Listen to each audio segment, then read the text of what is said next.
Good evening. The opinions and statements voiced by our guests do not necessarily reflect the opinions of this network. Enjoy the shows.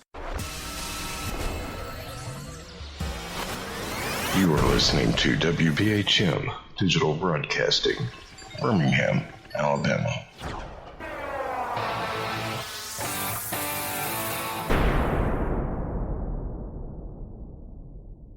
Headline edition, July 8, 1947. The Army Air Forces has announced that a flying disc has been found and is now in the possession of the Army. Army officers say the missile, found sometime last week, has been inspected at Roswell, New Mexico, and sent to Wright Field, Ohio, for further inspection. Now, historic films made in the spring of 1948 and just released show Eniwetok preparing for heavily guarded and still largely secret tests of new atomic weapons. The test's purpose is to measure atomic effects on thousands of different materials, 30,000 tons of them, not, as at Bikini, to prove military effectiveness.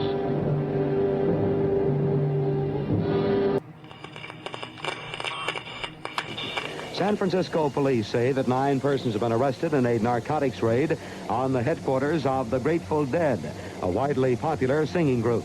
2 members of the group, Rod McKernan and Robert Weir, and their business manager, Danny Rifkin, have been booked on suspicion of possessing narcotics. 3, 2, 1, 0. All engine running.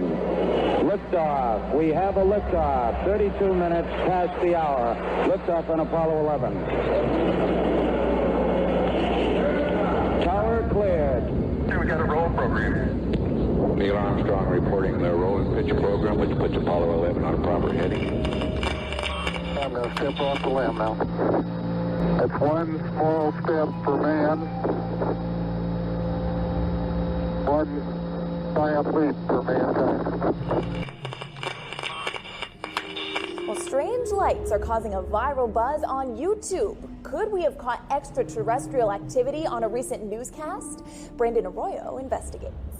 As the newscast ended, the controversy began back on September 26th. What is that light shining in the back of the dark night sky?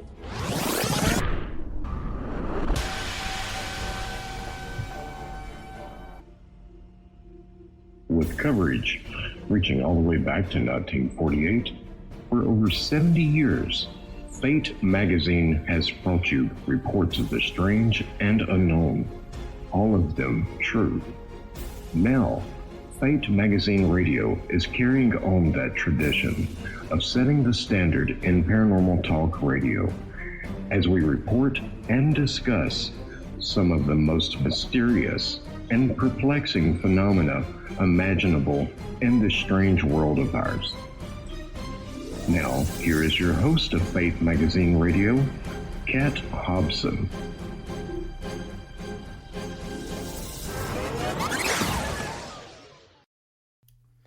Good evening. Welcome to Fate Mag Radio, the online voice of Fate Magazine. I am Kat Hobson, your host, the voice of Fate, as it were. And I am really pumped about tonight's show. Every so often, I will come across someone who is interested in doing research along the same lines as mine. The difference here is that my guest has been doing his for over 3 decades. And his book, which is a wonderful just compilation of so much information. Behind the Cosmic Veil, a new vision of reality merging science, the spiritual, and the supernatural.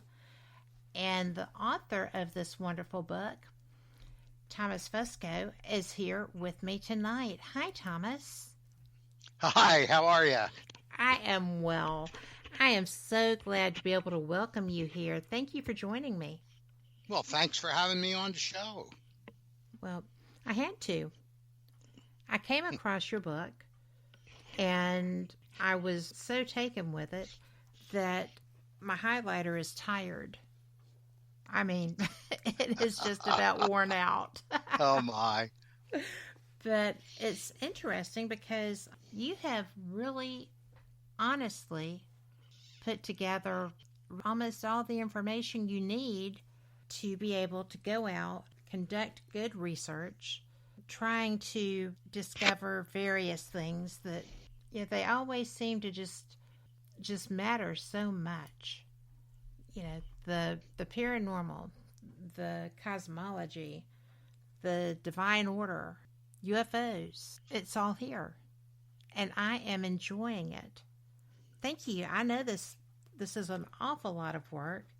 The book came out in 1971. Is that correct? It was published in November of 2011. Why did I think, I don't know where I got that. I'm sitting here looking at your copyright. What happened to you in 1971 that you got started with researching this? I guess it's the 30-year thing. Oh, my, yeah. Yeah.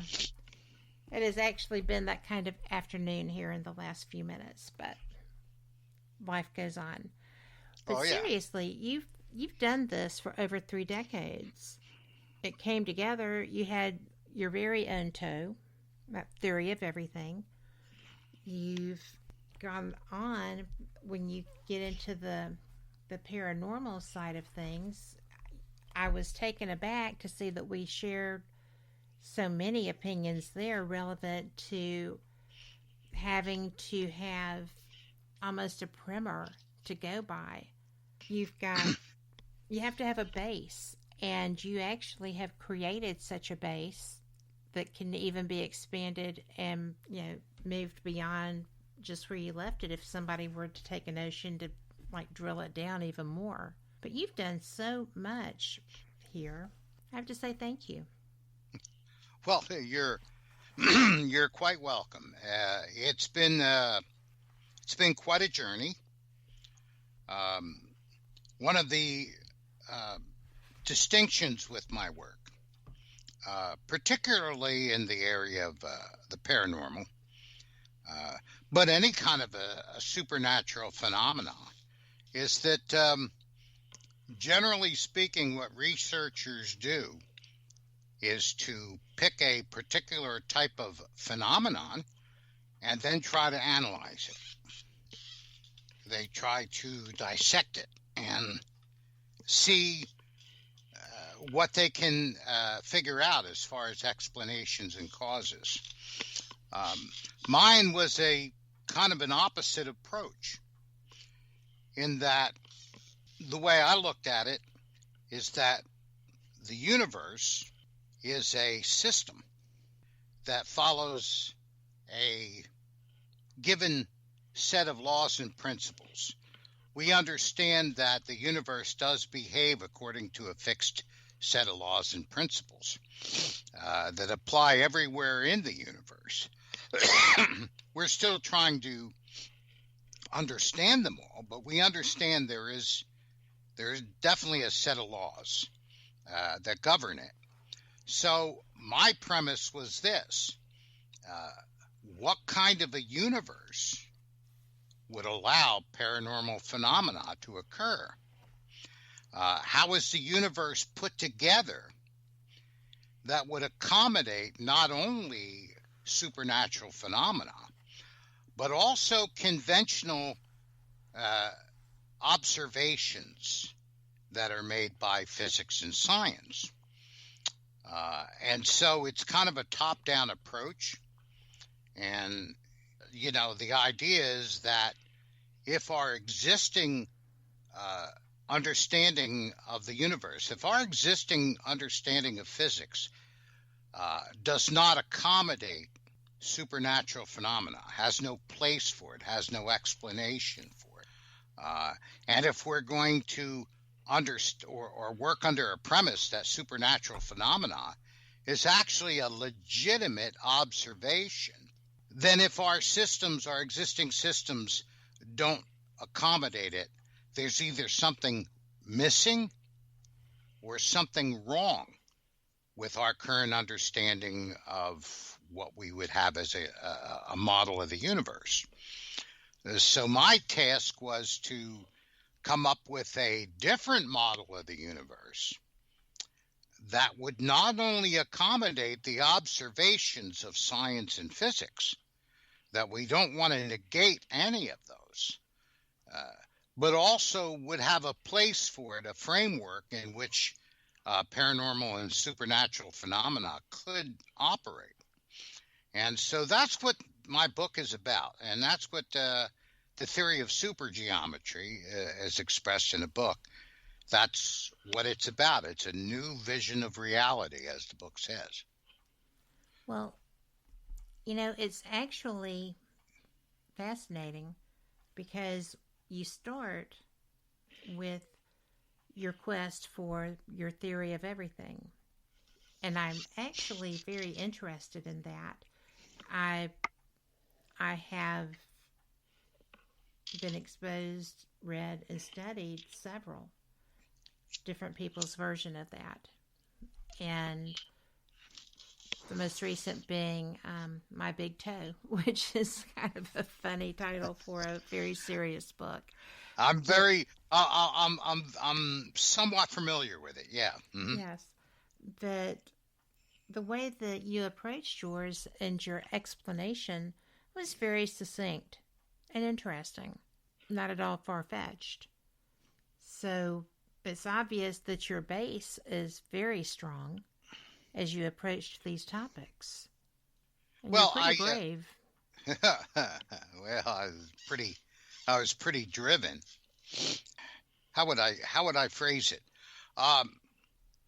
In established physics, we also have a collection of anomalous observations. Mm-hmm. And so these anomalies also point to the fact that we do not have a complete model of reality. Our model of physics is somewhat, there's something incomplete or missing about it. So there is a need to formulate a more comprehensive theory of everything. And the other aspect about it is that it needs to be scientifically meaningful. People often confuse, at least, in non-scientific circles, they often confuse notions, speculations, hypotheses as actual scientific theory.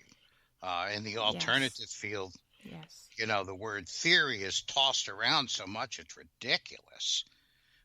And most people who are using it out in the general public really don't have any idea what it means from a scientific perspective. But one of the things that every theory does, scientific theory, is that it makes predictions that are experimentally testable. And that's something that my theory does that pretty much most everything else in this field doesn't do. And when I say this field, I'm talking about, quote unquote, the alternative thought field. Yes. They make a lot of, good arguments, and they present a lot of good ideas, but it has to be able to accommodate all observable phenomena.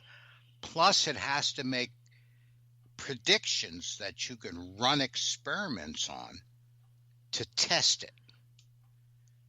And that is the characteristics of a real scientifically meaningful theory. Well, absolutely. You have to be able to know what you're dealing with, or at least find a way to replicate and reinforce the claim, the experience. I think experience is a better word. But that's just me. But you're right. And that's something that I have found in all my years of trying to do this. I don't mind reinventing the wheel, as it were, but I don't want to have to go back to the beginning of time to do so. You mean like what I did? Literally.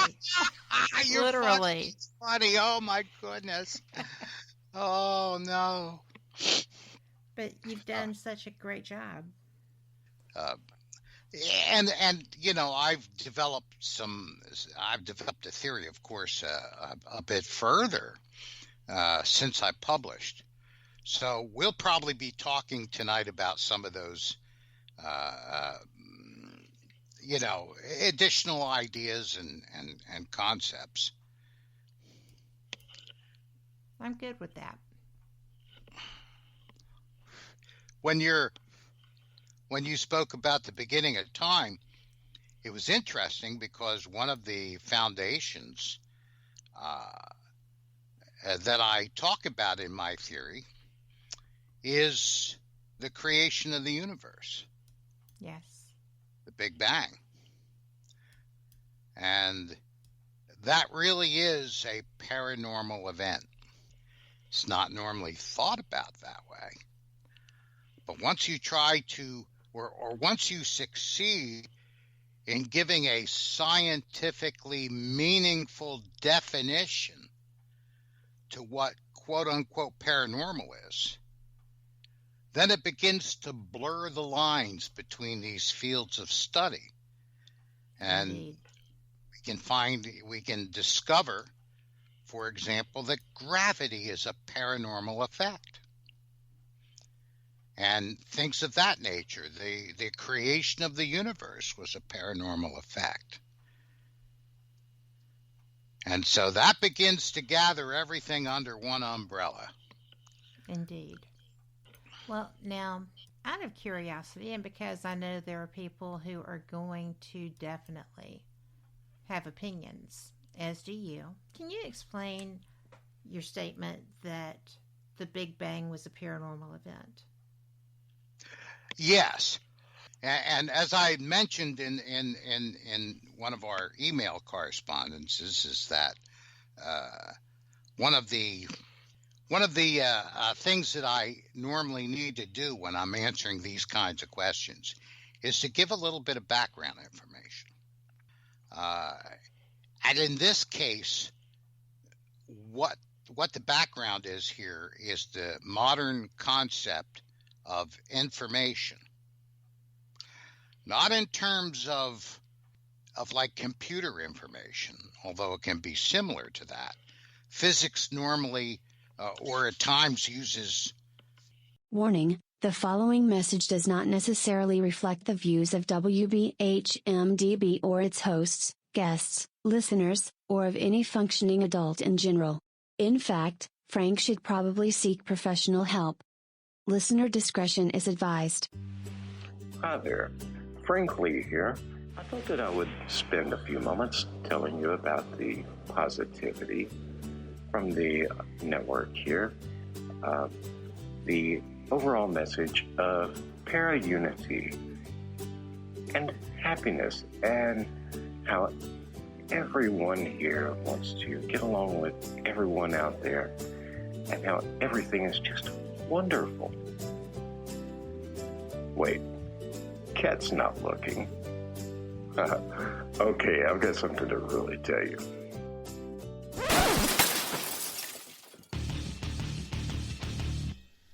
Okay, so I'm going to tell you what's really going on. Honestly, all that being nice and positive crap was kind of hurting my soul, as dark as it is. So, what's really happening? Well, you see it all the time.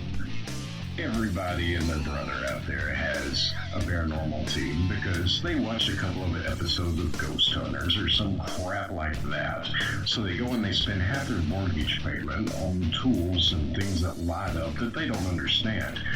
And then the next logical step after buying matching black t-shirts and posing like 90s rappers for their Facebook page is to, of course, have their own podcast. Well, you know what? You're not going to find that crap here.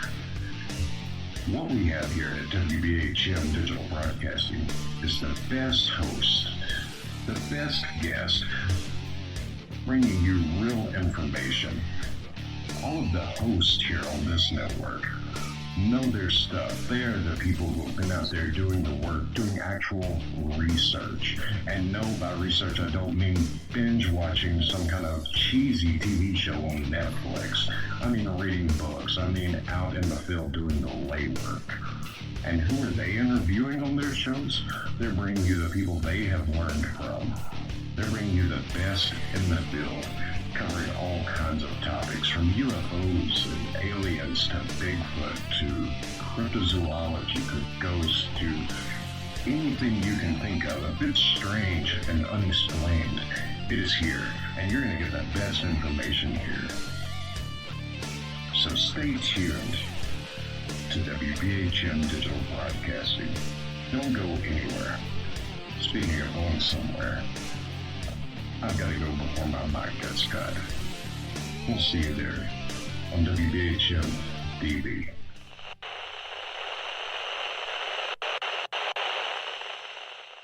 And we're back. Can we pick right back up where we left off? Or mass energy equivalency. Mm-hmm. And they basically told us that matter and energy can neither be created nor destroyed.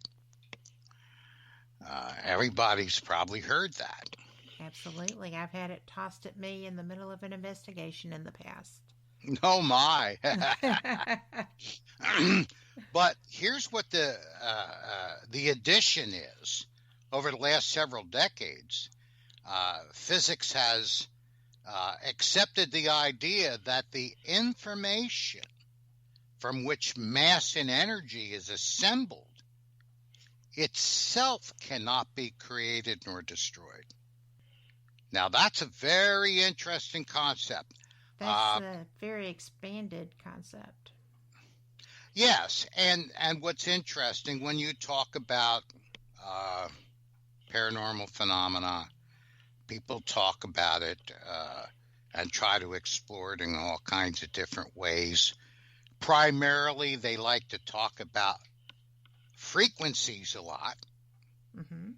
They like to talk about frequencies, and they also like to talk about what I call the criminology. Yes. The perpetrator, the whodunit. So in the paranormal, it's Dead Aunt Mary. And in UFO, in ufology, it's the aliens. But they all overlook the idea of information, the concept of information.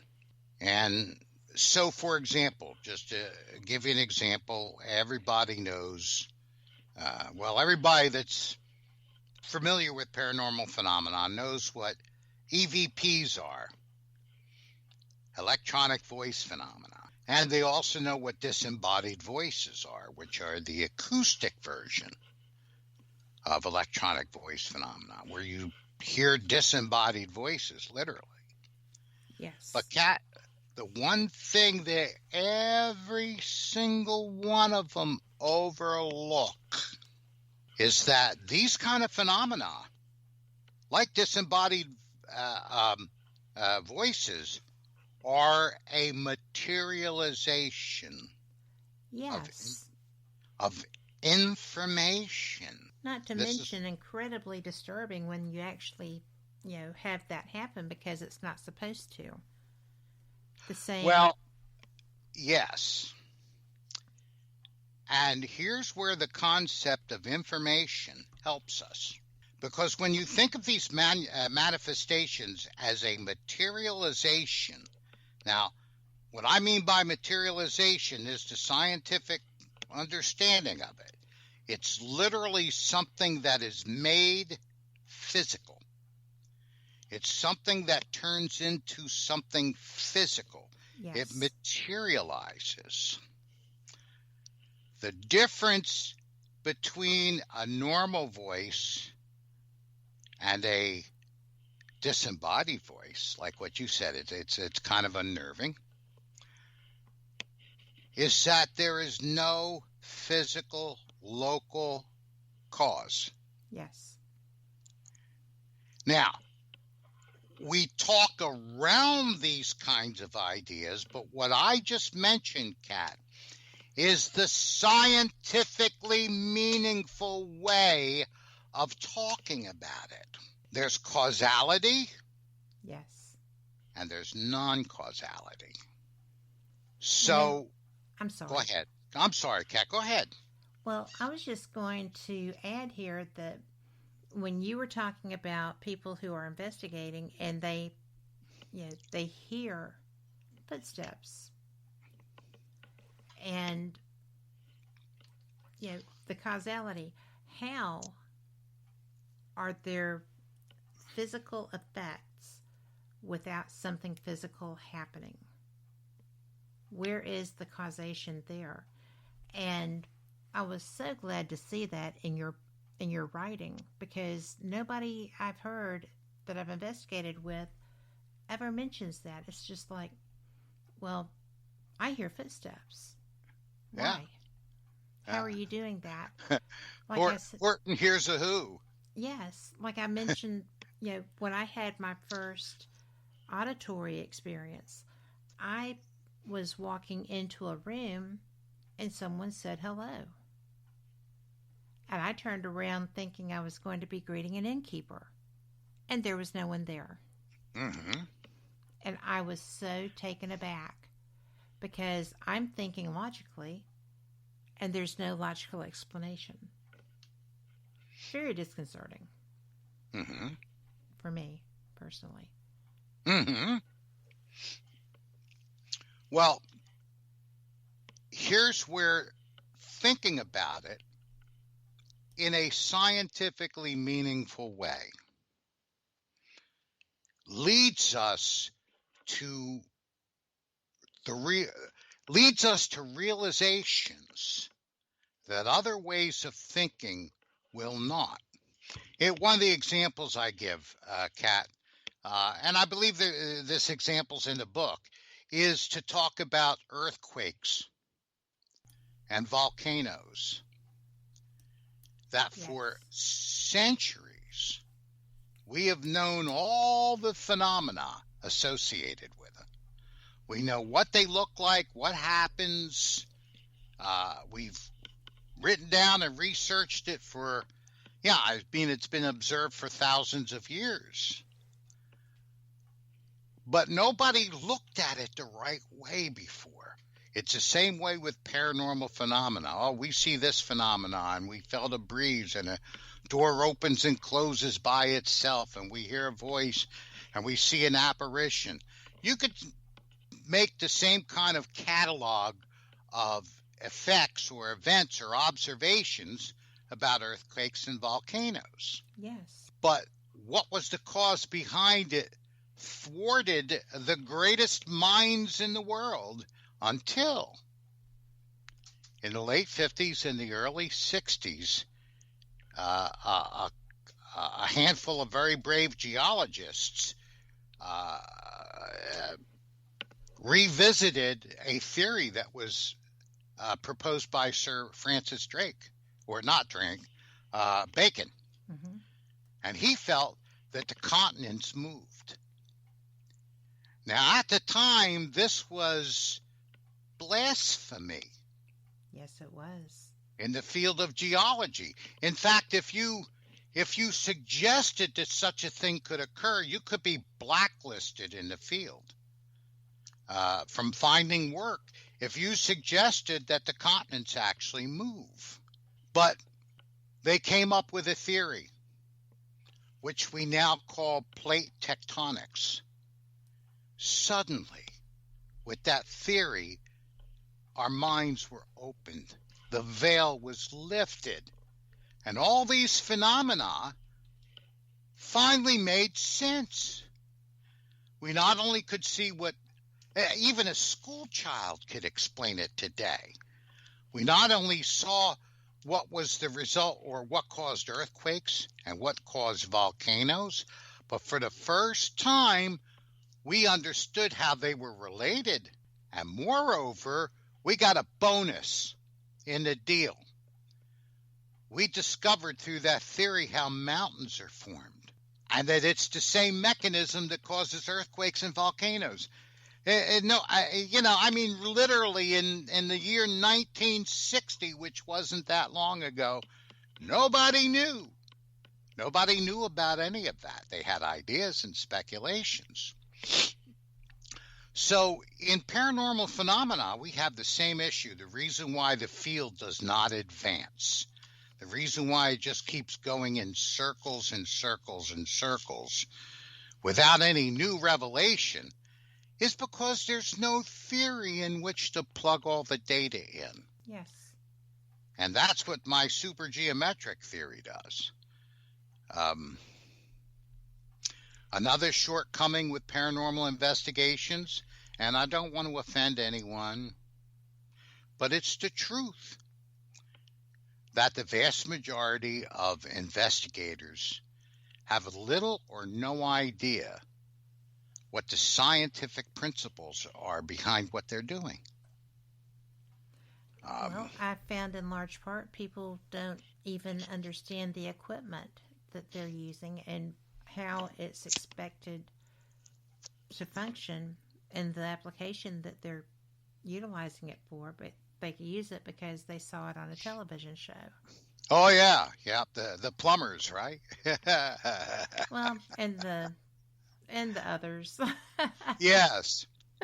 Well, for example, what they overlook, let's say when they're recording equipment, they don't, most of them, and I've been on hundreds of radio interviews. Yes. A lot of them with paranormal investigators as hosts.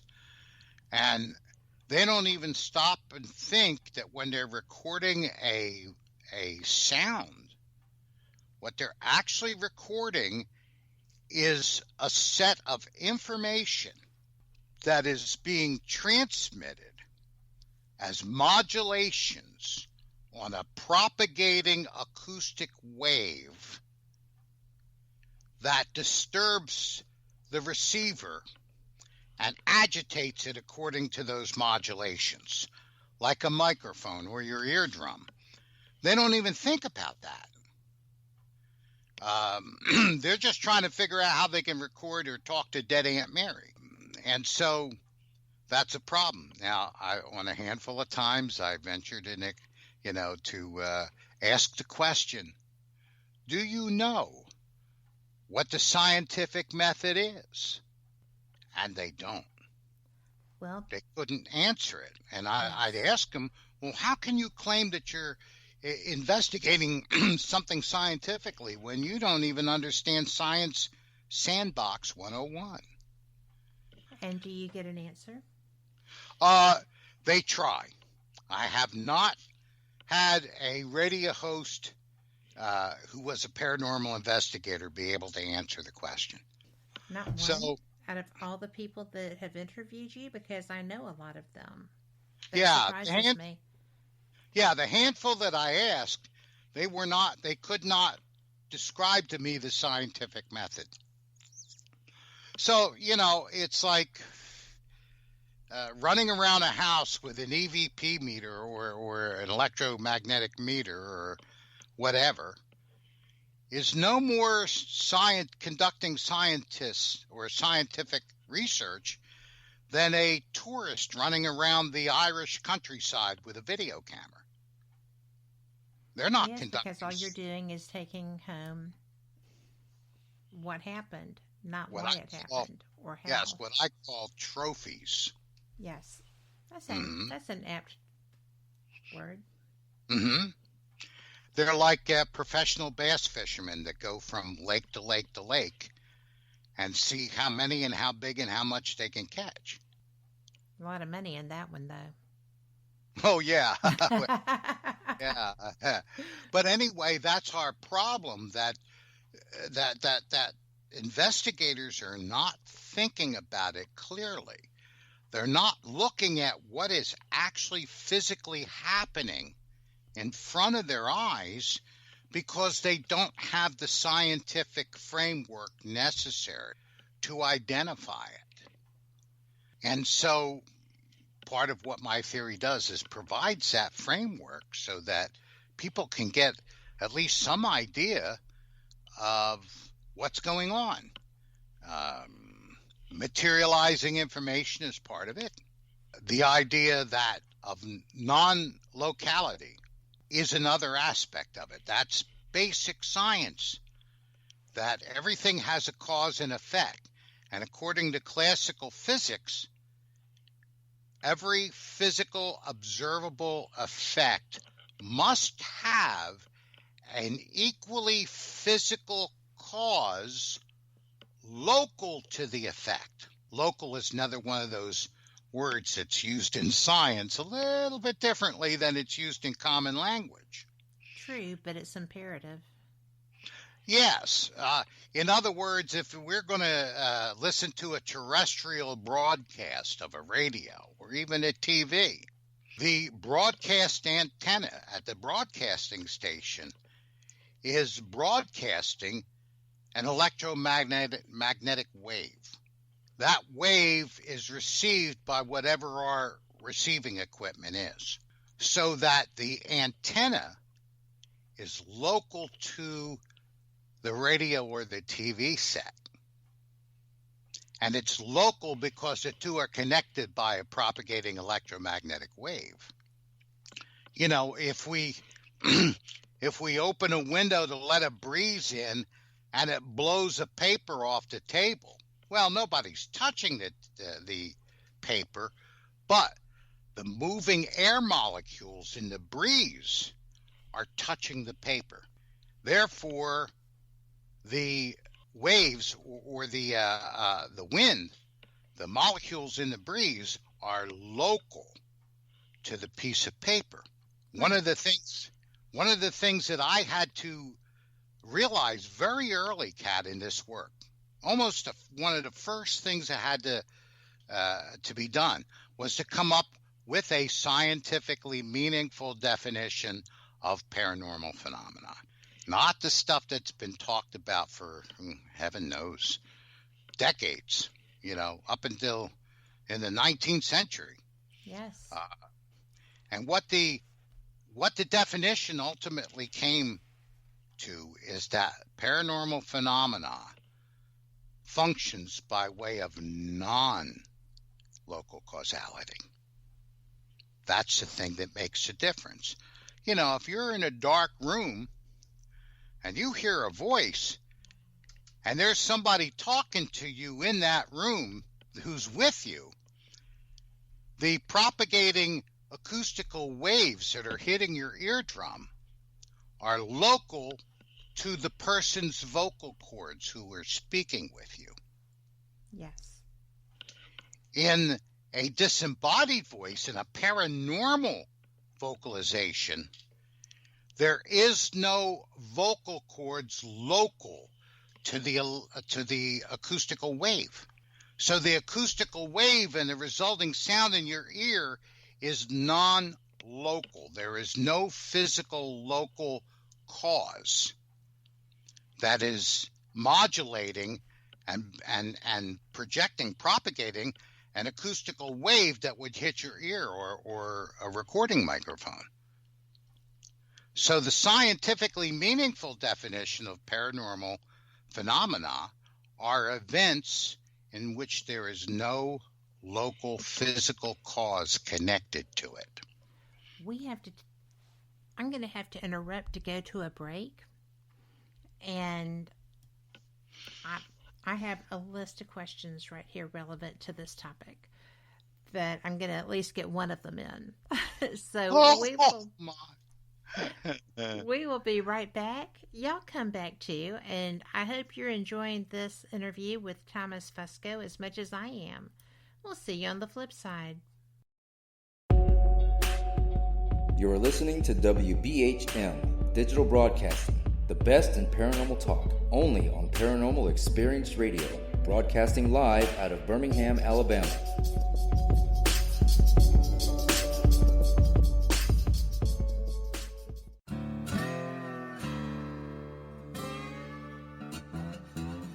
Oh, come on. I'm Southern, but...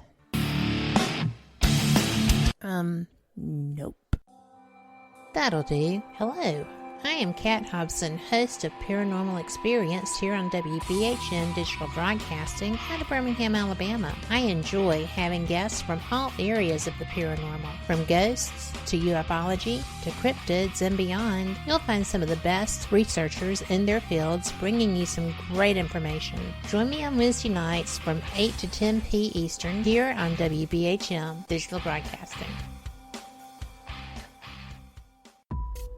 Since 1948, Fate magazine has brought you reports of the strange and unknown, all of them true. Fate Radio is carrying on that tradition, bringing you the unusual, macabre, strange, and bizarre. Join host Kat Hobson Sunday nights from 8 to 10 p.m. Eastern on WBHM Digital Broadcasting.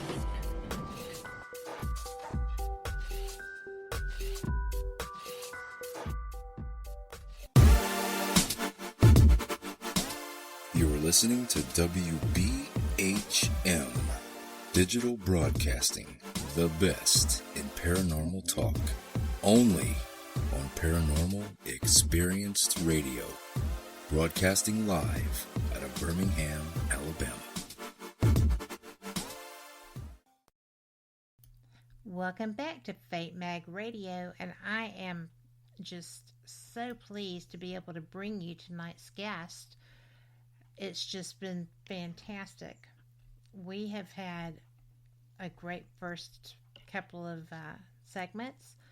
And Thomas Fusco, I am enjoying your information. I appreciate very much you being here. But I had to interrupt you, and I'm sorry. Well, that's okay. Yeah, and thank you very much. Would you like to continue your thought? Oh, sure, absolutely. Because we were continuing with the locality versus the non-local. Yeah. I mean, last time I checked, I think that's why I signed up for this. Oh, my. And I'm so glad you did. Oh, my. Oh, anyway, this is where things get really cool. Because when you come to the scientifically meaningful definition of non-locality for paranormal events, and by the way, there's a reason why science uses the terms that it does, suddenly it gets us thinking a little bit differently, Kat. Indeed. Now we're wondering, okay, if A, we understand that paranormal phenomena is a result of non-locality.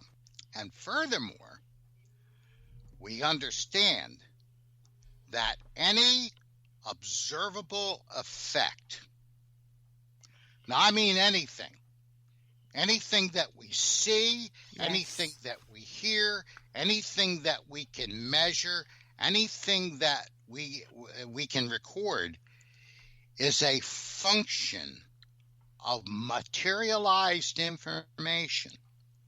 Very important term.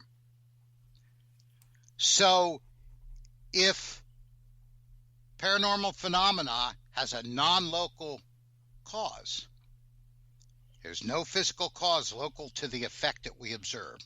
And if everything that we observe is a function of materialized information, as physics tells us it is, now we can begin to focus our mental eyeballs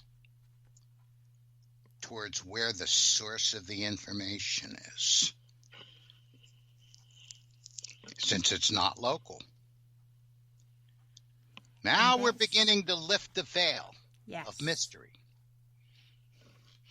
and take a look at that. So, where do I get? Oh, all right. We're on this subject. Let's talk about this information a little bit further. Let's say, Kat, we have a paranormal investigative team, and they're in there trying to help some poor family that keeps seeing dead Aunt Mary walking around the hallway or the kitchen or wherever she is. you know, and Dead Aunt Mary's showing up pretty clear, and you can kind of recognize the features of the person. And one of the investigators, goes to the public library, local public library, and starts looking through the archives and see if he or she can find any kind of an odd event that happened at that location. Maybe 100 years ago, let's say it's the white lady, you know. In England, they see a lot of black dogs. Yes. Over here, we see a lot of white ladies. In white dresses. Yes. That's the only thing you get when you go. Ah, the lady in white, yeah. So let's say an investigator, they find out some lady died in a house 100 years ago. And they find a photo of the woman, make a copy of the photo, bring it back to the location, show the homeowners, they gasp. They say, oh my goodness, that's the lady that we see walking down the hallway all the time. Well, that means that let's look at the photograph scientifically for a second. That photograph is a recording of the information that is being carried by the light waves that are reflecting off of the lady's figure, off the lady's body. And then those light waves carrying that information in the form of modulations reflects off the woman's body, enters into the camera lens, and is recorded on the film. The picture is actually a recording of information that was transferred to the film on a light wave. Okay? What if the photograph is not local? Well, I'm not sure what you mean by that. What if the photograph has not been there at the time that the apparition was seen? Oh, yeah. Well, you're ahead of me. You're anticipating where I'm going with this. So the point is that, okay, the lady lived 100 years ago. The photograph is a recording of information about her exterior geometry, reflected off that geometry by light onto the film. Well, when you're seeing an apparition and you can recognize it as the person in the photo, it's the same collection of information that's in the photo. Problem is, the lady ain't physically walking down the hallway. True. So there must be a source for that information that is no longer in the physical, because the woman's body is rotted. It's, gone. It's gone. It's turned to dust. So where is the information that is manifesting the apparition coming from? And that's where we start getting into the real causes and the real insights in paranormal phenomena. Because, we've gone through all the kind of conventional assumptions. It's somehow recorded on the fabric of space-time. Not that space-time has any ability to record such information. Or play it back if it did. There you go, Kat. You're way ahead of me there. Not only play it back, but also project it in a specific location, almost like a hologram, and then have the projector move so that the figure walks down the hall. No Kanduski. No, it's somehow recorded in the house. No Kandusky. Drywall and plaster and lathe do not have the capabilities of doing that. They don't even have the storage necessary to store that kind of information, let alone the energy needed to store it over that period of time. It's just not there. It's not the creek that goes underground under the house. It's not the limestone rocks that are under they can't record these kinds of things. They can't store them, and they can't play them back. Nope. And on top of all of that, when it's it must be the stones, it must be this. Well, how is the information being materialized? Because remember, apparition, the reason why people see apparition is because there's a surface that is either emitting or reflecting light waves, carrying the information about the geometry of the figure that we can see. So there also has to be a means for that information to be made material, to materialize. So we have two issues. We have information that is not being stored anywhere in a local physical location. We have no means where the information could be being broadcast from another physical location. Of course, again, that would make it local because there would be a physical connection between the source and the observation. And we have no means by which that information can be materialized. The wonderful thing, Kat, is we have one event in the field of physics that displays the exact same characteristics. And that is the beginning of the universe, the Big Bang, where information materialized from a non-local source. There wasn't, before the Big Bang, there was nothing physical. Therefore, the information cannot be originating from something physical because physical doesn't even exist yet. When the universe was created, they say the first thing that materialized was an expanding bubble of space-time. Space-time has a particular geometry. Geometry is what? Information. Isn't that funny? Now, when we look at the primordial particles, let's say a neutrino was one of the particles that physics say were among the very first. There's like 5 or 6 of them. A neutrino has a specific construction. It has a specific order. It has a specific set of information that makes up what it is and actually defines it as a neutrino.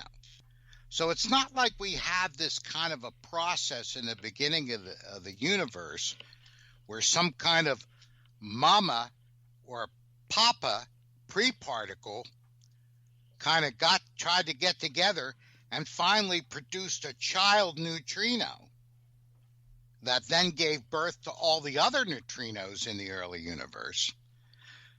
Cat, neutrinos begin to start materializing everywhere in the early universe at the same time. Which means the information for both the fabric of space-time, its geometry, and the geometry of particles like neutrinos and photons pre-existed the physical. They already existed in a place outside of the physical.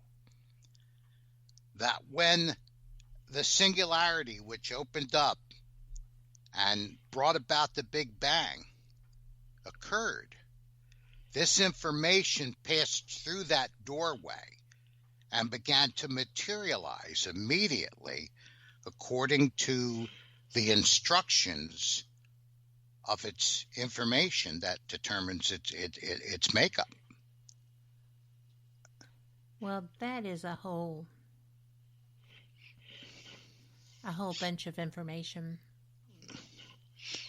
Yeah, but I always stumble across, where did it come from?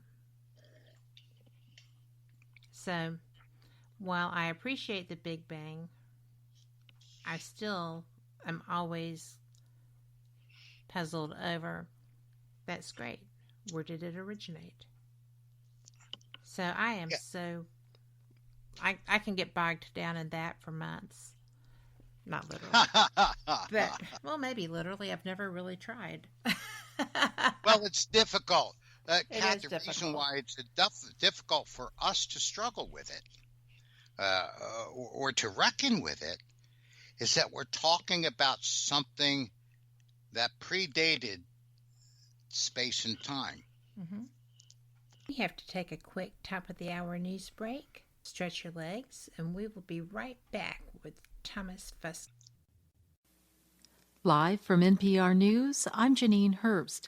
The Russian-backed leader of the breakaway Republic of Luhansk in eastern Ukraine told Russia's news agency that he's planning an annexation referendum with Russia. NPR's Yulian Haidar reports Ukrainian officials say the move is unconstitutional. The head of the so-called Luhansk People's Republic, Leonid Pasichnik, says he expects local residents to vote to join Russia in an annexation vote that he says will happen very soon. That's one of two breakaway Ukrainian regions that Russia has supported militarily since 2014. That same year, Russia annexed Crimea in a hasty referendum that Ukraine and international observers considered illegitimate. Ukraine's President Volodymyr Zelensky has expressed willingness to give the region's local autonomy, but only after a national referendum and the withdrawal of Russian troops from Ukraine. Ukraine's military says Russia's offensive will focus more heavily on the east and south, defending the breakaway republics in the coming weeks. Yulian Haidar, NPR News, Lviv, Ukraine. Russia's media regulator has restricted access to the website of the German newspaper Bild. As Esme Nicholson reports, the paper's been publishing some of its content in Russian since the beginning of the war in Ukraine. Europe's best-selling newspaper, Germany's Bild, is now blocked online in Russia, just like a number of other foreign outlets, including the BBC, Voice of America and Deutsche Welle. The tabloid has aimed much of its coverage of Russia's invasion of Ukraine at Russians, translating articles and subtitling its online TV broadcasts in Russian. Bild's editor-in-chief, Johannes Boy, says Moscow's decision to censor the newspaper's website proves his staff are doing their job as journalists in support of democracy, freedom and human rights. Boy added that the move to block the website simply encourages him and his team to find other ways of reaching Russian citizens and providing an alternative to state propaganda. For NPR News, I'm Esme Nicholson in Berlin. A fast-moving wildfire in northern Colorado that forced the evacuation of nearly 20,000 people yesterday is now 35% contained. Many residents have been given the green light to return to their homes as crews work to put out the blaze.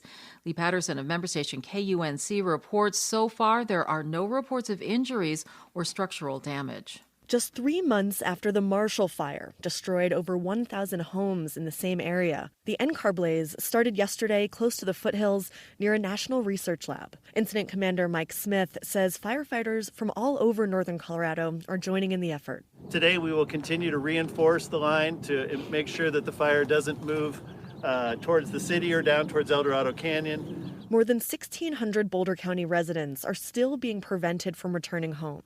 No additional evacuations are planned for now.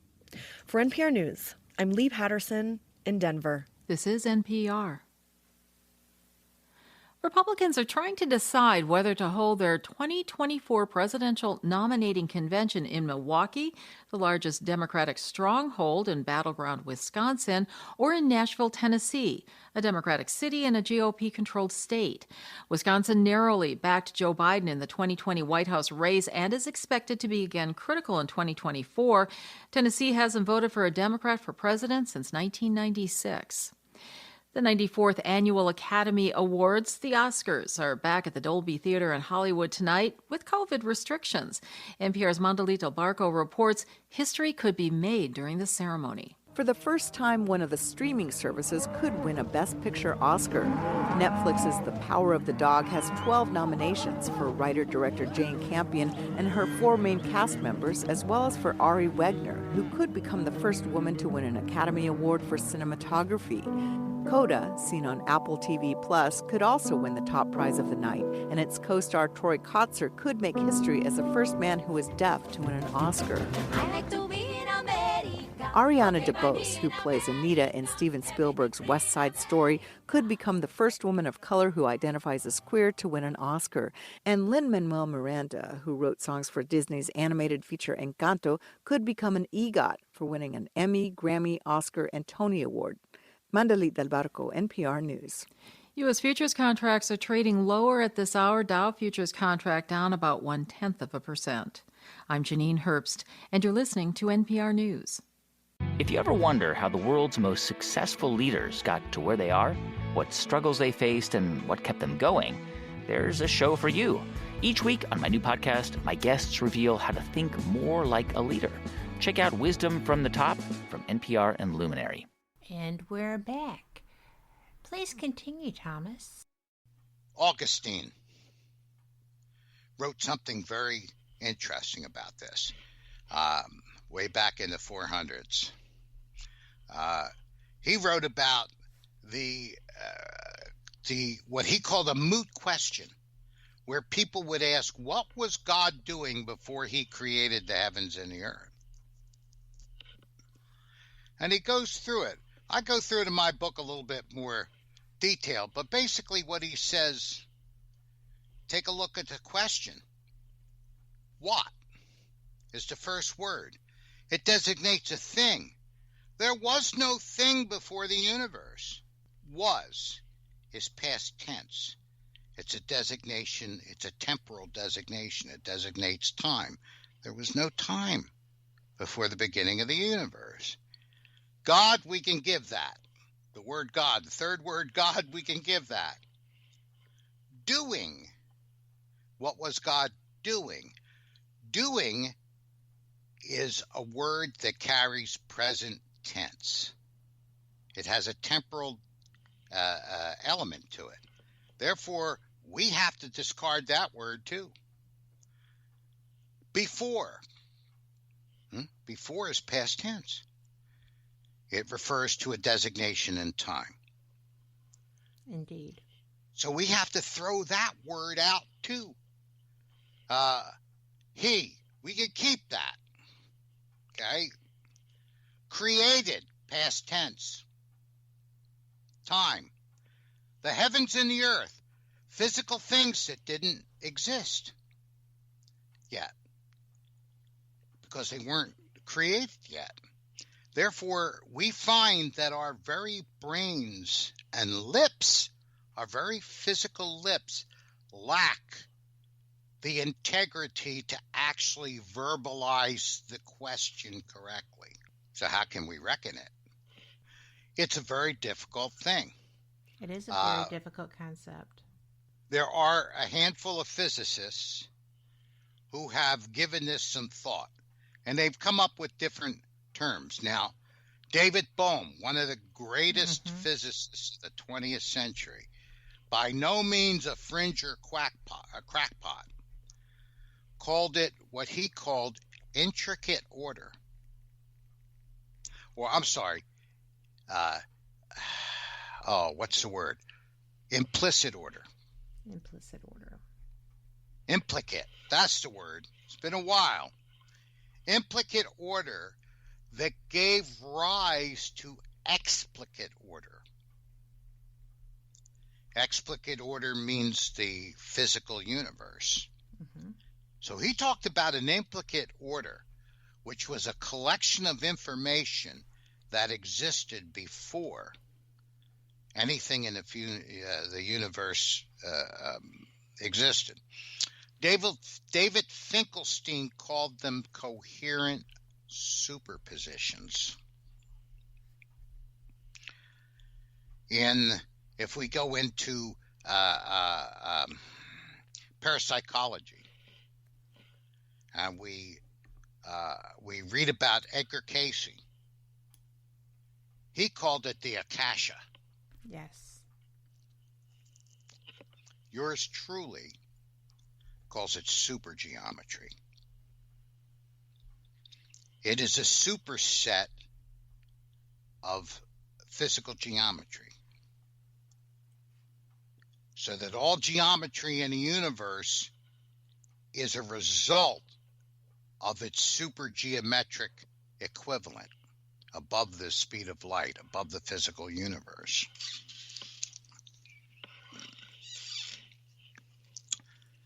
Go ahead. Well, I had forgotten about Casey with the Akashic. That's where the Akashic comes in. Yeah, but he was thinking the same way, but in his own frame of reference. Well, he did everything in his own frame of reference. He was a very interesting individual. True, yeah. And Lori in chat said, you are definitely a physicist. I love it. You know, and we're actually past our news break. I will insert that later. And for our listeners, I am keeping time, and I will just pop what needs to go in.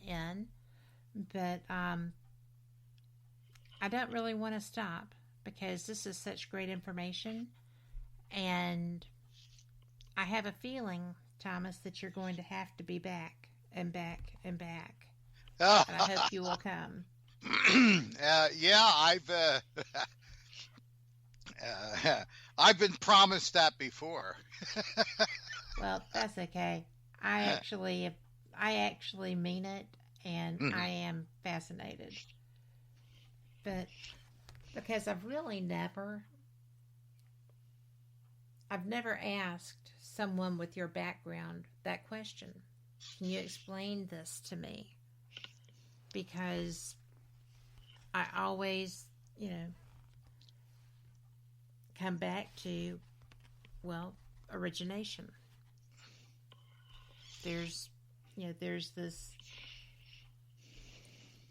biblically at least, there's this supreme being with these great mad skills who decides that he's bored and wants to create something. Yeah. And then everything just starts evolving, and then we have him come to us who, biblically we're in his image. Well, men wrote the Bible, so that makes us gods. If we're created in his image, in a which sense, I'm okay with. But it just goes on, and there's so much confusion. And every time I ask someone about that, I get, well, you just have to have faith. Well, no, I need logic too. Yeah. If I can have logic and faith, that would be great. And it says that the Bible says that his power and deity, Kat, I can't remember the exact wording, but it says can be recognized through the things that are made. Yes. So we're not supposed to turn off our brain. If we have to turn off our brain to accept the existence of God, then I don't think we're thinking of it the way that we should. Well, no, because the answers are there. You just have to seek them. Yes. And that's what people who research and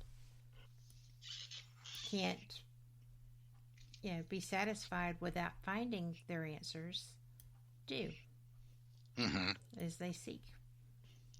So, but thank you for that. Oh, my pleasure. Now, one of the things that when we're mentioning the Bible, because remember, my work joins together the spiritual and the supernatural and the scientific. It creates a bridge that actually blurs the lines between the disciplines, so it's not easy to distinguish that there's a difference between them. And that's one of them plate tectonics kinds of theories. It is indeed. That brings all the things together. One of the things that the Bible talks about, which is poorly understood by many Christians because they don't really need to know it for their belief in salvation. They don't really need to know this. But there is a deeper aspect to it, and that is the mystical Christian understanding of what they call the Word of God, which is the Logos. That's the Greek philosophical term for it. The Greek manuscripts have the word Logos that we, in modern language, in English, we translate it as word. Mm-hmm. So the first paragraph of John begins, "In the beginning was the Word." But the underlying Greek is Logos. In the beginning is the Logos. It's the Word of God. All things were made through Him. All things were made through it. So if we look at Genesis, in the beginning God created the heavens and the earth, but the earth was void and formless. It was like this formless pre-material clay, this substance. Then God spoke the word light, and light materialized. So it's interesting that when we take a look at these, these scientific ideas of implicate order and coherent superpositions, and my theory of supergeometry, and Edgar Cayce talking about the Akasha, here we have in the Bible the Word. And it is there's a place in the Old Testament where it talks about wisdom of God, which is the Old Testament equivalent to the New Testament Word of God.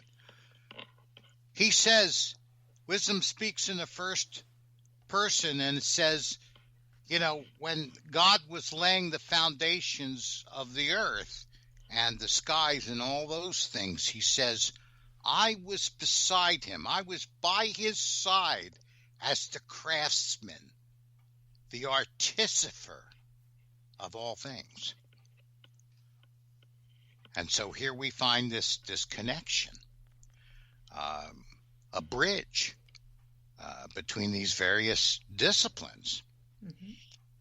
And the key that most everybody overlooks, Kat, even the theoretical scientists, the physicists often overlook it, is the idea of information.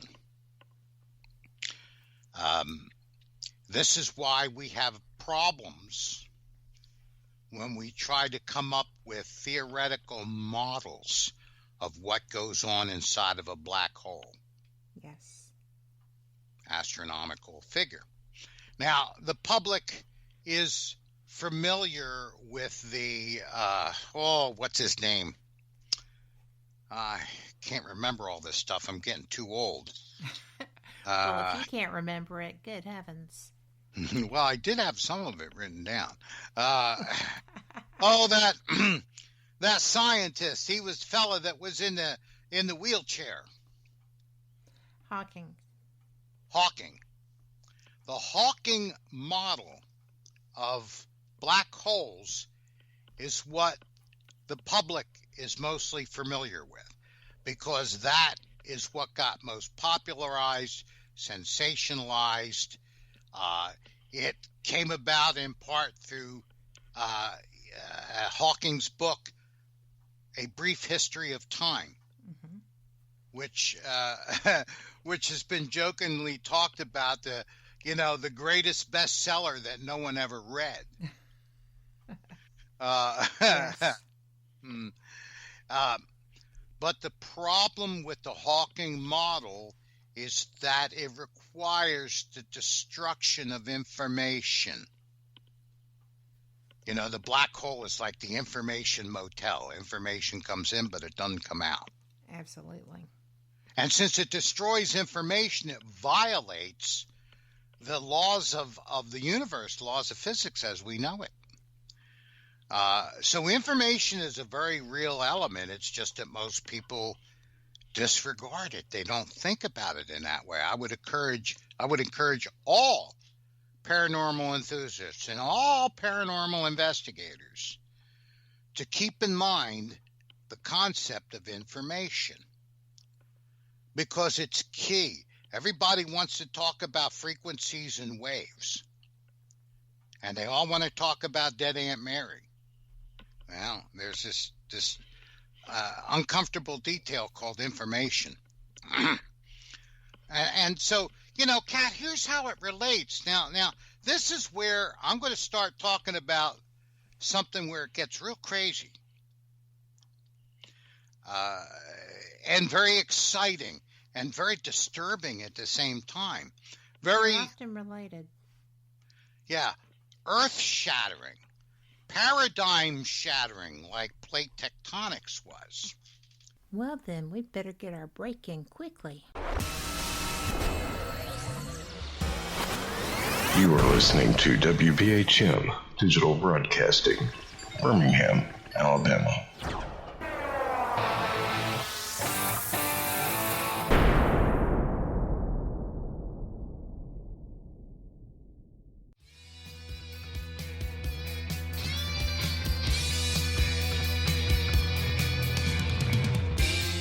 Paratalk Radio is your one-stop for all things paranormal, the unknown, and the supernatural. Join us every Monday night at 8 p.m. Eastern, 7 p.m. Central for discussions and guests on topics such as ghosts, hauntings, Bigfoot, UFOs, and more.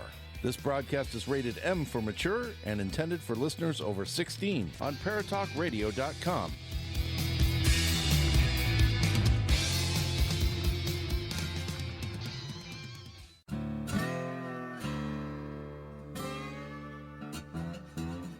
Oh, come on. I'm Southern, but... Nope. That'll do. Hello. I am Kat Hobson, host of Paranormal Experience here on WBHM Digital Broadcasting out of Birmingham, Alabama. I enjoy having guests from all areas of the paranormal, from ghosts to ufology to cryptids and beyond. You'll find some of the best researchers in their fields bringing you some great information. Join me on Wednesday nights from 8 to 10 p. Eastern here on WBHM Digital Broadcasting. Since 1948, Fate magazine has brought you reports of the strange and unknown, all of them true. Fate Radio is carrying on that tradition, bringing you the unusual, macabre, strange, and bizarre. Join host Kat Hobson Sunday nights from 8 to 10 p.m. Eastern on WBHM Digital Broadcasting.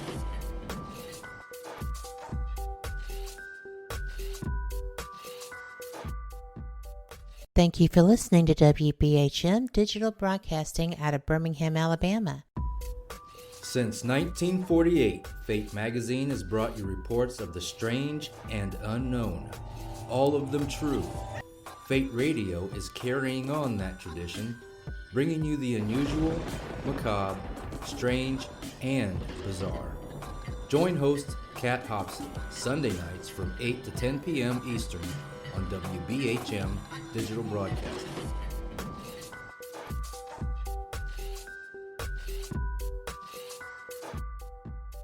The time is 23 minutes after the hour, and we're back. All right, well, let's see what we have here. Let's talk about a paranormal event. And by the way, from my research, and I think, Kat, that you would probably agree with this, and most paranormal enthusiasts would, is that when it comes to paranormally active sites, which we all know what that means, We do. you know, call it a haunted house, call it whatever you want, but in paranormally active sites, what we typically find is what I call a catalog of paranormal phenomena, of various phenomenon.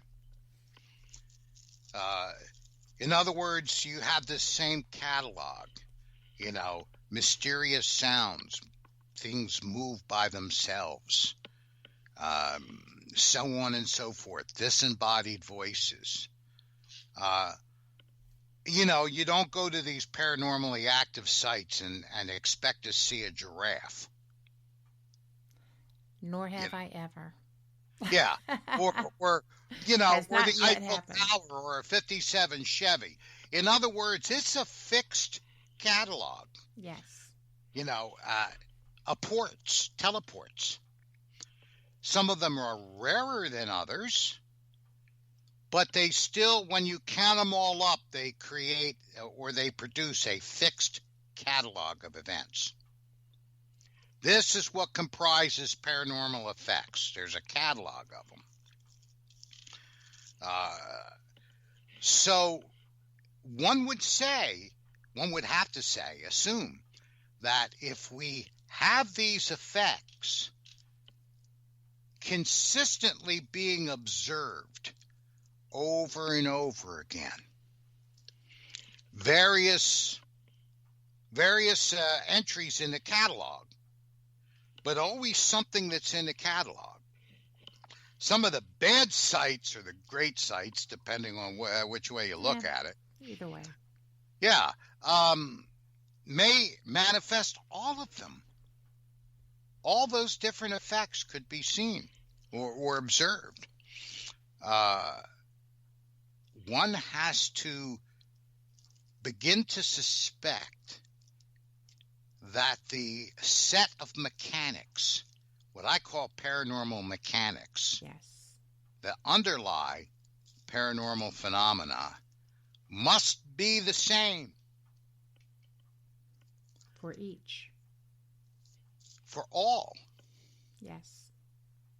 See, this is where paranormal investigators get screwed up, because they start researching EVPs, or they start researching this or that, and they come up with a hypothesis that could explain it, like an EVP.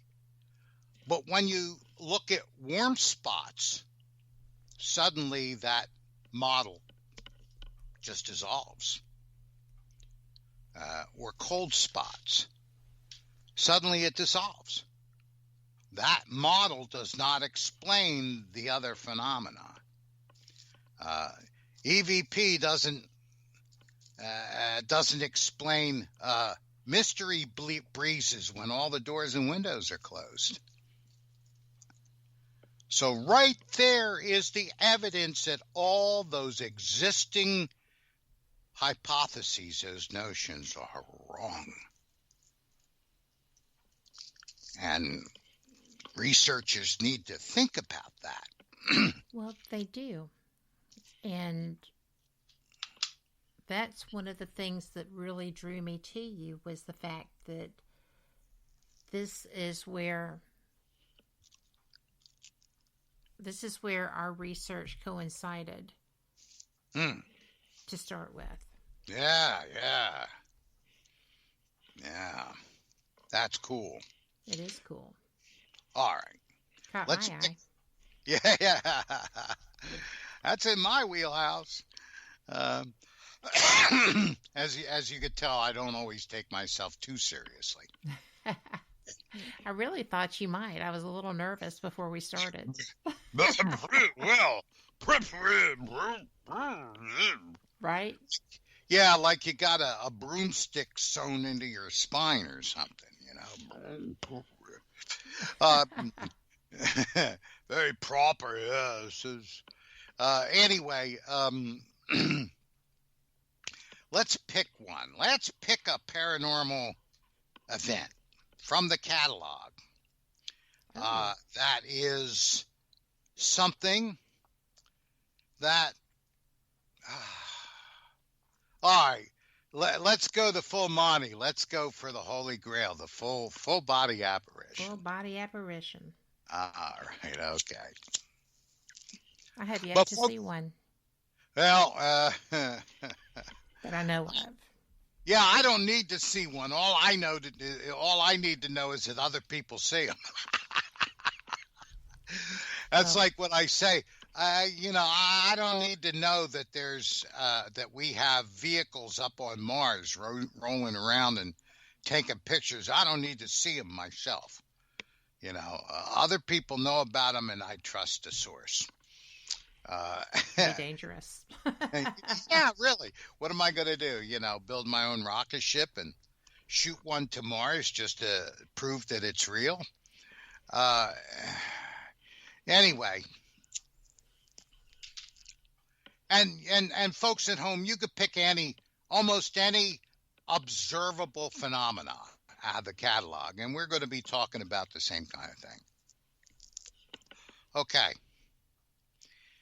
Here's where the theory gets predictive. This is the cool part. All right. I love cool parts. Yeah. Now, here's what we have. We have one of the common reports of observations at the onset of a paranormal event. Not necessarily during it. It happens during it, but just before the paranormal event.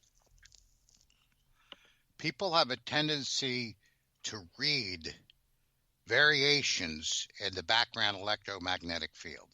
Mm-hmm. Okay. They read an elevation in the electromagnetic field. Now, that's not fully scientific, but we'll take it as anecdotal. Because to conduct science to prove that is very difficult. Can be done, but it's extremely difficult to do out in the field. But let's say let's accept the anecdotal evidence that there's enough observations of people notating a rise or a fluctuation in the background electromagnetic field with meters that they have at the onset of a paranormal event. Well, here's the cool thing. This is where it gets really cool.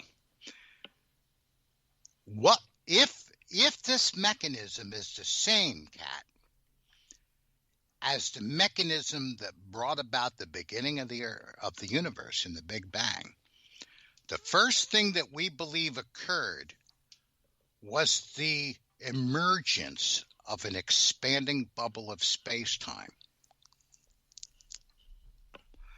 Now, what would happen if that occurred in the presence of what we call physical or what Einstein called material content? So let's say if it happened in the middle of the air, up in the air in the middle of a room, okay? Mm-hmm. The material content that surrounds that emerging event would be the air molecules. Yes. So what happens if we had an expanding bubble of space-time open up in the middle of a room where there's physical content, material content, let's say air molecules? One of the things that would occur is that expanding edge of that bubble would cause a compression of the air molecules on its outer perimeter. That's not going to happen in a vacuum of space. But it will happen in the middle of a haunted house. Well, sure. Good point. So, what happens when we compress? There's several things that happen when we compress air molecules.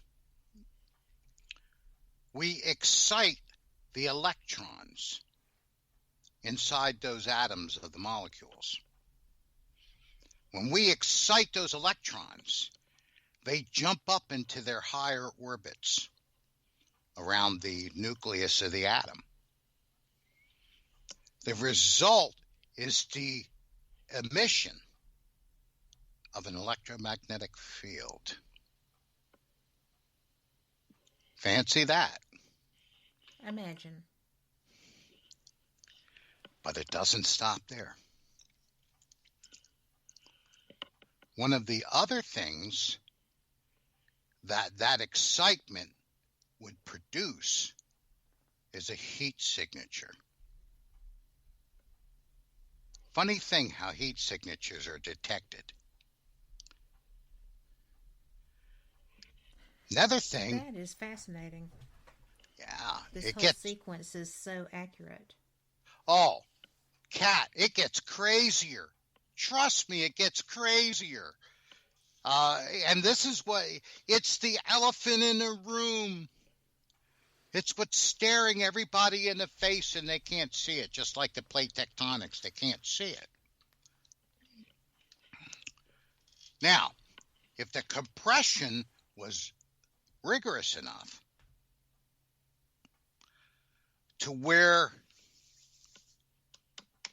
we have a lot of electrons that are jumping up in their orbits and their to the next valences.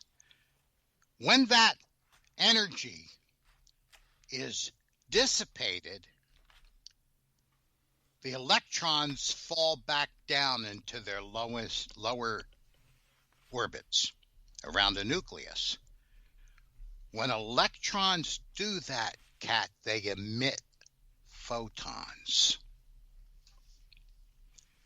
So now we have luminous phenomena. Exciting atoms and molecules so that their electrons jump up into higher orbits, and then they drop back down and they emit photons. That's an LED. That is too cool. And That's I was reading that and trying to wrap my head around it in your book. So then I had to go and research LEDs. So your book is a vast network of rabbit holes, Thomas, but I love it. But oh yeah, it's absolutely. been said to induce primal fetal positions and involuntary thumb sucking. Well, no, I just went and hit Google to go find my next reference is what I did. So it's it really is brilliant. I'm just gonna let you know that I find it so. But go ahead. We've gotten to the LEDs, which is our luminous apparitions. Yeah. So people do see luminous phenomena with no local physical cause. They don't understand. Recognized. Yeah, since they haven't worked it out the way I'm talking about, they don't realize that the air molecules themselves are the local cause. It gets even cooler. Now, when you have this expanding bubble of space-time, you have a temporary reduction in air pressure inside the bubble. Okay, that makes sense. And at some point in time, the laws of equilibrium, balance what's inside the bubble from what's outside the bubble. But while it's manifesting, one of the things that the lower content in the atmosphere would cause is a cold spot.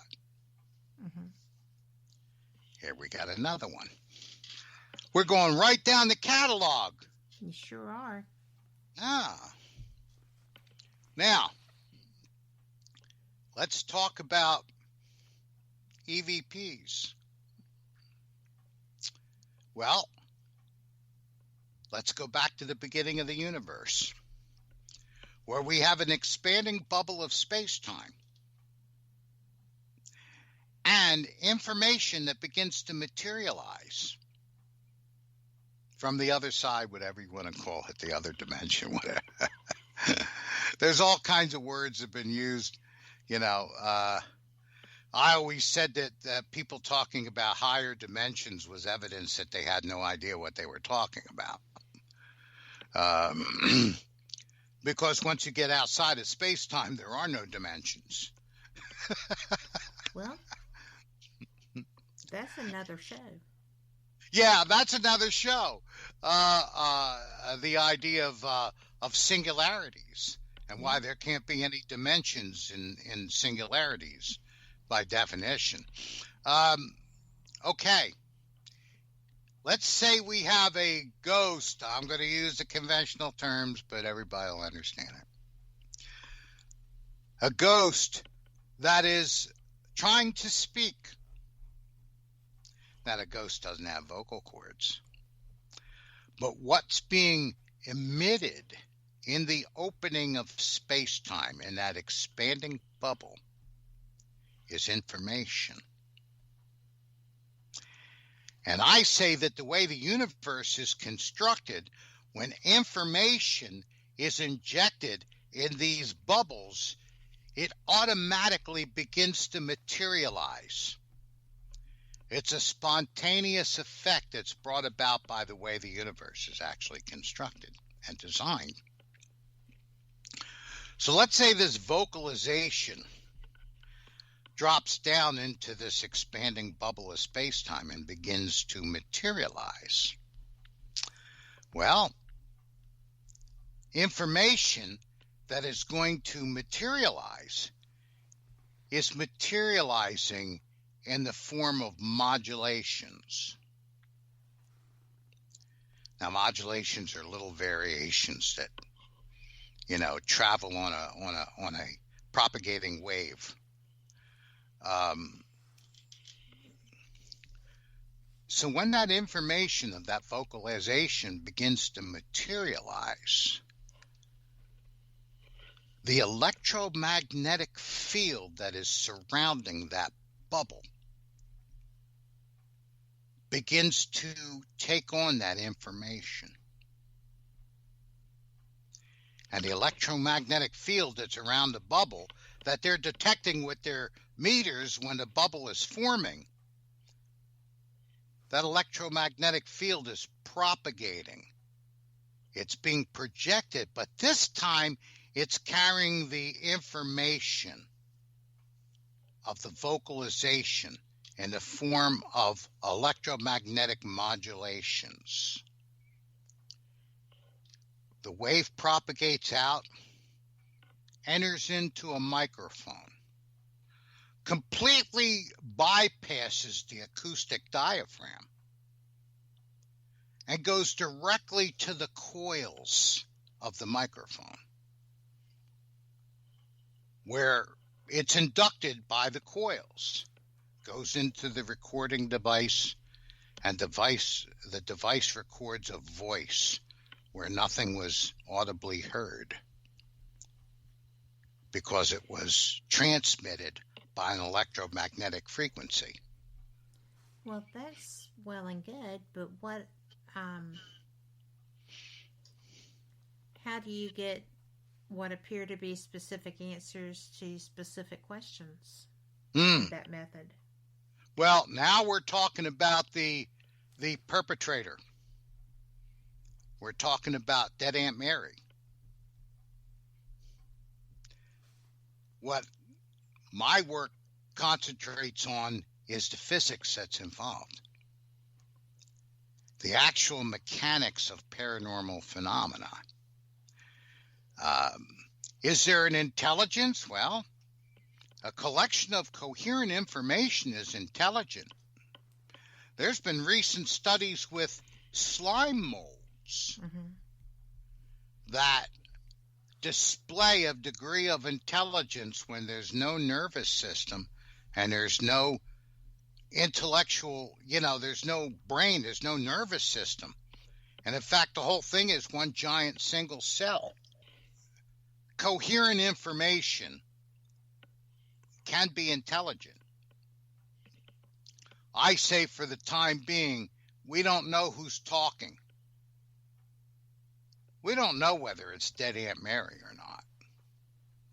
Well, that's another aspect that lends itself to be careful what you wish for, because you don't know who you're in communication with. Yeah, you really don't. Even if she says it's dead Aunt Mary. Yeah. You're listening to WBHM Digital Broadcasting, the best in paranormal talk, only on Paranormal Experience Radio, broadcasting live out of Birmingham, Alabama.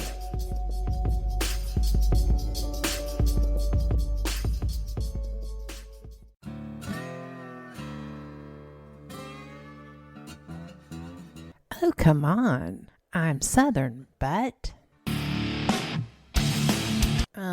Nope. That'll do. Hello.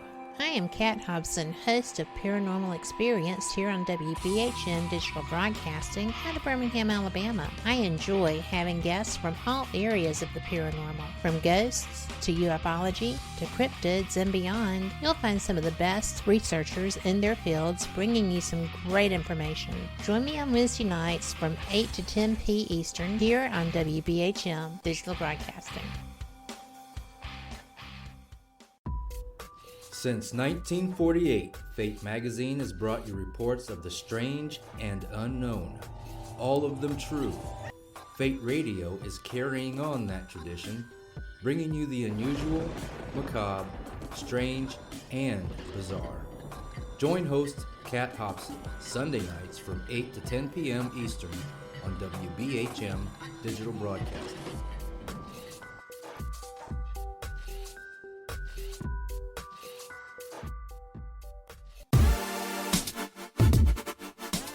You're listening to WBHM Digital Broadcasting, the best in paranormal talk, only on Paranormal Experienced Radio, broadcasting live out of Birmingham, Alabama. And we're back. Please continue. What I equate this to is a library computer. Mm-hmm. That has information on the hard drive. And somebody could call up the information and get recordings and pictures and all kinds of things, but you have no idea who's operating a computer. Or who left it there. Well, yeah, we're assuming that the computer is left there from or is there because of the way the universe is put together. There are some things beyond that veil, so to speak, that we can't know for certain. Mm-hmm. I think it's that principle that since we are a component of the universe, that there's a limit to what we can understand about the universe at large, because we cannot encompass the universe. The universe encompasses us. So there's a limit to what we can know. But taking this a little bit further, let's set aside for the moment the conversation about the criminology and continue to focus on the forensics, which is what I'm doing, because there's been centuries full of people who have talked about the whodunit. True. You know, and that's a never-ending circle. I want to know. I don't want to know about the criminal who killed the victim. You know, like in a crime scene. That's the criminology department. They're going to do psychological profiles and all this kind of thing, figure it out, why he did it, where he did it, you know. I want to know about the gun. I want to know how the gun operates. I want to know how the gun fires. I want to know how it kills. I want to know how the bullet entering the body creates certain spray patterns of blood that can be analyzed and traced. That's my job. I'm the forensics department. And, you know, it, for a large part in this field's been out to lunch. everybody's a criminologist, and forgive my attitude about it, but it's frustrating. But anyway, be that as it may, if the information that is materializing reaches a certain level of materialization, it becomes an audible phenomena. Yes. It can be heard with the ear, like the footsteps and the voices and all that. What's causing that? Based on this supergeometric model, the fabric of space-time that is at the edge of these expanding bubbles is actually working like a speaker. The very fabric of space-time is vibrating with the patterns of information that are materializing inside the bubble. That's why you can hear a voice where there's nothing there. Wow. Because it's actually coming from the actual fabric of space-time. It's being used as kind of a speaker. How do we know those kind of things work? Einstein's theory of relativity. And the fact that space-time is a field. It's a substantive field. This is why he predicted that if they photographed an eclipse in a certain way, a star that was hidden behind the sun, an image of it would show up on both sides of the eclipse because it was traveling around the curvature of space-time. Mm-hmm. The light from the obscured star. The universe changed when he proved that, or when the photographers proved it for him. He made a prediction that was experimentally testable. See, one of the predictions that this theory makes is that EVPs are able to be recorded inside of a vacuum. That's a prediction. Because they're electromagnetic in nature, it should be able to be recorded in a vacuum because the air molecules are not necessary for the propagation of electromagnetic waves. And that experiment has already been done. It has been proven true. It's one of those predictive experiments. Yes. Okay, well, let's say, so we have all these phenomena out of the catalog so far. Ergo, what we're saying is that if that information that's materializing in that bubble is the same information that came off of that woman who was photographed 100 years ago, and that the electromagnetic effect of the compression of the molecules of the air on the outside of the bubble is creating luminous phenomena, well, that luminosity will take on the modulations that correspond with the geometric information of the figure of the person, so that you will actually see an apparition. As well as here. Mm-hmm. Yeah. As well as detecting, heat signatures and cold spots and all that kind of thing. Certain frequencies of electromagnetic fields can neutralize a battery, can neutralize an electrical source. Now, the paranormalists who are all tied up in their head over the criminology, over the whodunit, say, well, the spirit is drawing energy from the batteries in order to manifest. Same thing happens in UFOs. Nobody thinks that the UFO is draining the battery out of your car so that it can fly.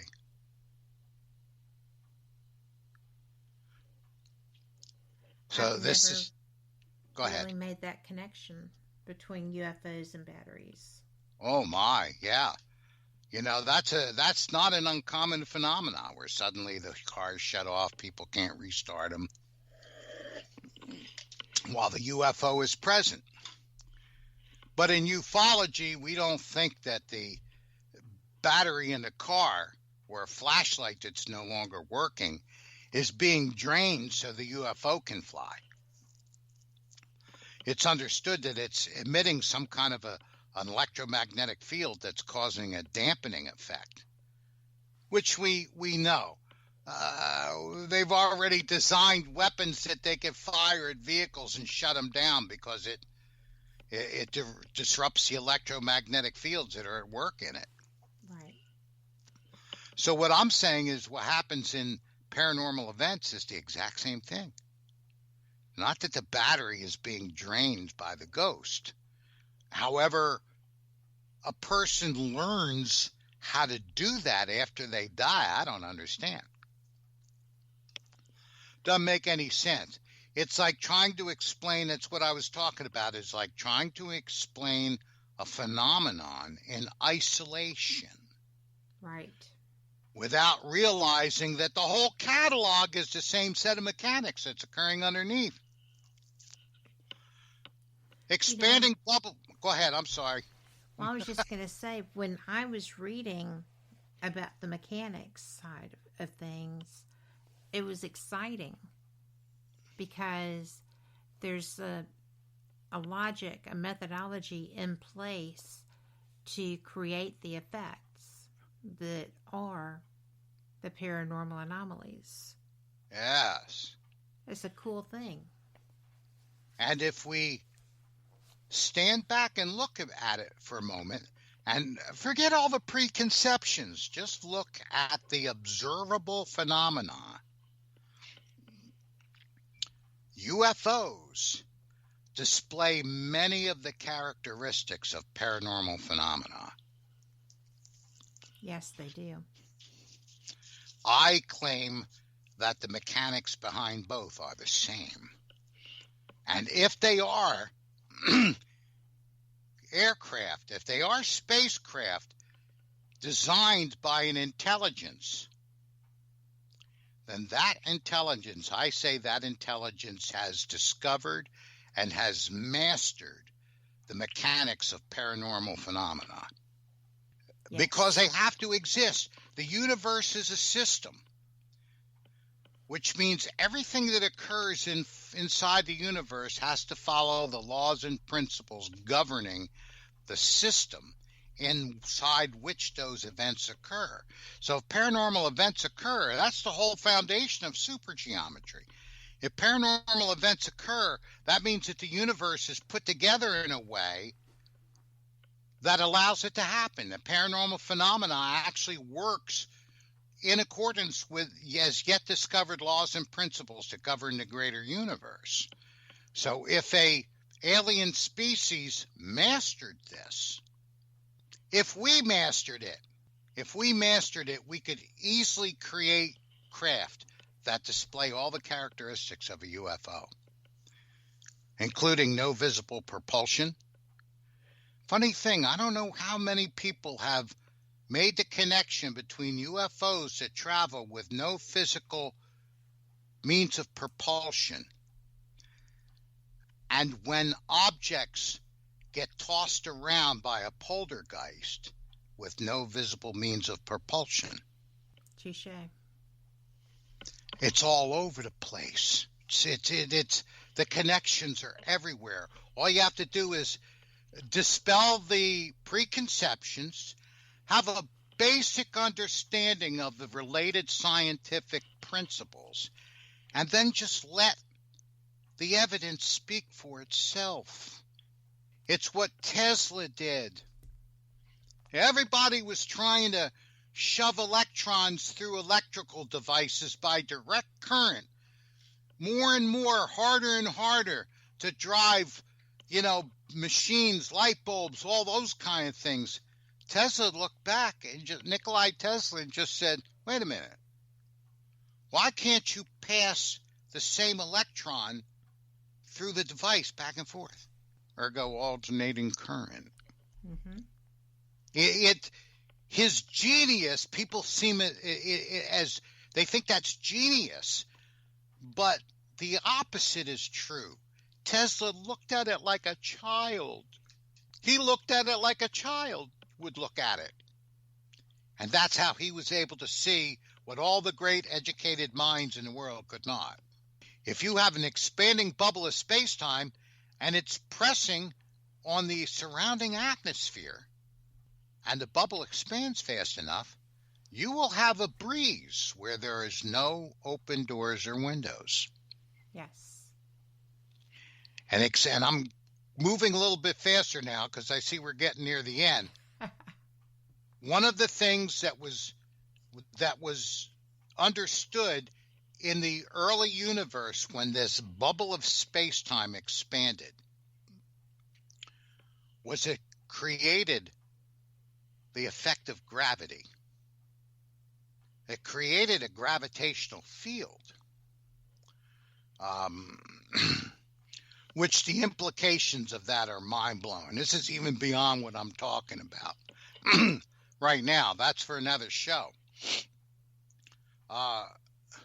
So if this expanding bubble of space-time occurs inside of a house, haunted house, and it's generating its own gravitational field, which, by the way, has already been experimentally proven. Mm-hmm. That was another prediction this theory made, that someone conducted an experiment and demonstrated it. What would happen if there was an increase in the local gravitational field? You would get a feeling of heaviness. Yes. At the onset of a paranormal event. Oh, I'm telling you, Kat, it goes on and on. This is just so fascinating and bizarre. Yeah. Bizarre in that not enough people are educated in this. Not enough people who are going out and trying to understand the phenomena that are being reported understand this. It That's hasn't a whole nother been. Story. Yeah. It hasn't been from a lack of trying. Well, I do know that, but I mean, I have been trying, and there are things that you've tossed at me that are new to me. I'm loving it. There's never been a theory like this before. No. Not that I'm aware of. Yeah, it's gosh. An associate of mine, a loose associate, has his own theory. He developed his own theory, which is not quite as universal as mine. But it's a very similar idea, and it makes very similar predictions. And that he talks about this expanding bubble as being the mouth of an Einstein-Rosen bridge. Which is the colloquial name for that is a wormhole. Yes. He calls it a wormhole. And that's fine. Because Einstein and Dr. Rosen worked together to try to solve a problem that he was having with his unified field theory. And the problem had to do with gravity. And he had to come up with a way to generate a gravitational field in a structure of space-time without having any local material content. In other words, the conventional idea of gravity, it's generated by physical bodies.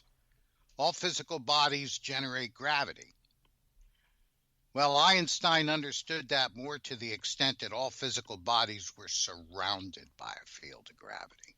That's saying something very different. Yes, that is. And this is where supergeometry, it's one of the things for another show, but it's where supergeometry, what I say in my blurbs, cracks the code of creation. because it actually gives an insight in how the universe was formed and how things come into being. But anyway, so you'd have mystery breezes. If a diffluential field bubble, that's what I call them, was able to be moved supergeometrically, which it can, then the materialized object inside of it would move without any known means of propulsion, because what's actually being moved is the bubble of space-time that surrounds the object. And we were taught in school, of course, that all objects, even atoms and molecules, are surrounded by space. When you touch a tabletop with your finger, you're not actually touching the tabletop. You can't. There's a field of space that separates them. What you're feeling when you're pressing down on is the field of space that surrounds the object that, you're trying to touch. Oh gosh.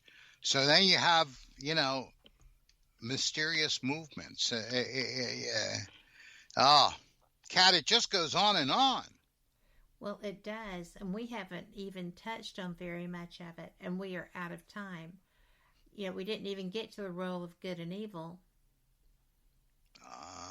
So we're going to have to do this again. That's where the diffluence comes from. Yes. Oh, my goodness. We are going to have to do this again soon. So I have had the best time with you. Thank you. And thanks for having me on. It was a pleasure. Well, it was for me as well. And I'm sure our listeners are going to be going back and listening to this going, oh my. And they'll just have to listen again because the explanations are very good. So, and we'll also talk about why the paranormal field really does not want anything to do with my supergeometric theory. Well, there's a lot of work involved with that. But yeah. I do want people to know that your website is www.cosmic, C-O-S-M-I-C, Veil, V-E-I-L, one word, .com. And the book link is at that site, and you can see order the book. And I'm going to tell you that my poor little highlighter has died from going through this book, and it gave it up for the cause. So, it is a great research tool. It's a great educational tool. There is so much information. I have been working my way through this for some time now, and I continue to stop and go back and stop and go back because everything is interconnected to a degree. You're going to love the work that you put into this. Thank you. Behind the Cosmic Veil, a new vision of reality merging science, the spiritual, and the supernatural. And the website is www.cosmicveil.com. So go get that and enjoy it. And let me know what you think, because I am definitely up for having a conversation with any of you about it. Thomas, I am so appreciative of you. Thanks again. And thank you. And everyone, take care. Have a great week. And just remember, if you don't like what the world looks like, you can change that. Just manifest it. You can. Thanks and good night.